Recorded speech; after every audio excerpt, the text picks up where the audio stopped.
இன்று அக்டோபர் 21 காலை 5:30 மணி நிலவரப்படி இலங்கைக்கு அருகே தென்மேற்கு வங்கக்கடலில் புதிய காற்றழுத்த தாழ்வு பகுதி உருவாகியிருக்கு.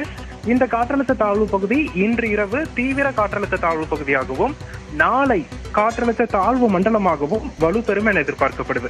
இதன் விளைவாக வடகிழக்கு பருவமழை தமிழகத்தின் பெரும்பாலான மாவட்டங்கள்ல தீவிரமடைய தொடங்கியிருக்கு. அடுத்து வரக்கூடிய 24 மணி நேரத்திற்கு வடகடலோர மாவட்டங்கள், காவிரி டெல்டா மாவட்டங்கள் மற்றும் தென் மாவட்டங்கள்ல பரவலாக கனமழை எதிர்பார்க்கப்படுது. குறிப்பா காவிரி டெல்டா மாவட்டங்கள்ல ஓரிரு இடங்கள்ல அடுத்த 24 மணி நேரத்தில் மிக கனமழை வரைக்கும் எதிர்பார்க்கலாம்.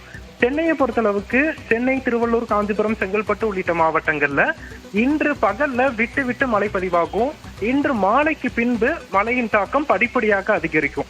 குறிப்பா சென்னை மற்றும் அதனை ஒட்டிய புறநகர் மாவட்டங்கள், வட மாவட்டங்கள்ல அடுத்த 2 நாட்கள் அக்டோபர் 22, 23 ஆகிய தேதிகள்ல பரவலா கனமழையும் ஒரு சில இடங்கள்ல மிக கனமழையும் எதிர்பார்க்கலாம். கடலோர பகுதிகளின் ஓரிரு இடங்கள்ல நமக்கு 20 சென்டிமீட்டர் அளவிற்கு மழைப்பொழிவு பதிவாகுவதற்கும் வாய்ப்புகள் இருக்கு அக்டோபர் 23 வரையிலான காலகட்டத்துல.